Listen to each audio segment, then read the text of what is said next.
Hi! Welcome to this final part of the solo scenario featuring Golden Sky Stories.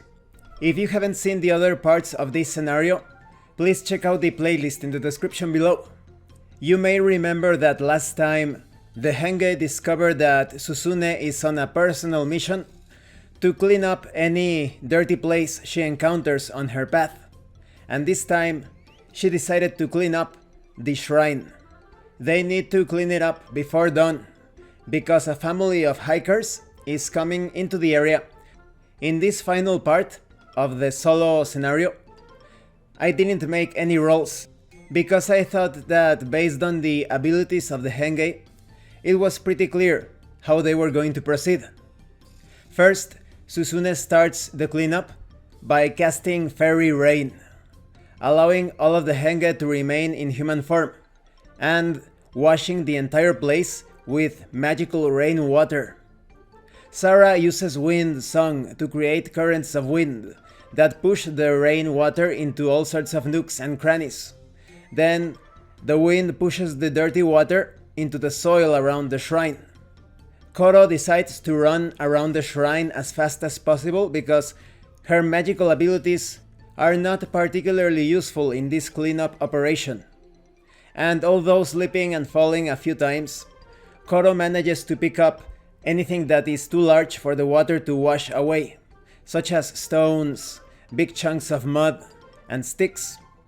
As Kuromu, I decided to use the mysterious cat power, Cat Paths, to move between the shrine and town, bringing cleaning supplies and plenty of lamps because they are cleaning at night, putting pieces of paper in the recycling bins, that is, Kuromu started to pick up other sorts of debris and trash and taking them to the corresponding bins, and Kuromu worked with the other Henge to give the entire place a good scrubbing.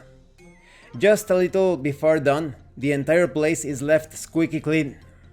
Kuromu makes sure to return everything she borrowed to their respective owners in town. It was for a good cause, after all. This explains why sometimes people do not find some supplies, and then they look again after a while, and there they were all this time, supposedly. This concluded the scene, and everyone received a dream from each other, because it was a good action.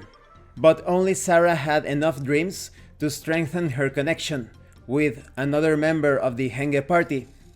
She decided to strengthen her connection with Susune, because even though she's quite bird-brained, she developed a sort of admiration when it comes to how Susune's magic worked perfectly with her own magical powers. Once that was finished, while the Henge were resting from their hard work, they hear the family of hikers approaching. They are husband and wife with their 2 sons. The Henge watch with satisfaction as the family sets up a picnic near the temple, after paying their respects and praying to the kami of the shrine for such a lovely day. In their animal forms, the Henge decide to watch the family as they ate the delicious food that they brought with them for the picnic. And then the stomachs of the Henge begin to growl. They had been working all night after all. After sharing some nods and winks, the Henge decide to undertake a new mission with Susune. Operation Act Cute in animal form to obtain a free meal. And this concludes the scenario. This scenario was very satisfactory. Even though there is a limited AI in the solo adventuring toolkit, it was enough to represent the actions and reactions of all of the Henge. I really felt like I was a part of the group as Kuromu, and acting and reacting according to what the others did, and sometimes the artificial intelligence control characters brought forth some interesting situations based on what Kuromu said or what Kuromu was doing.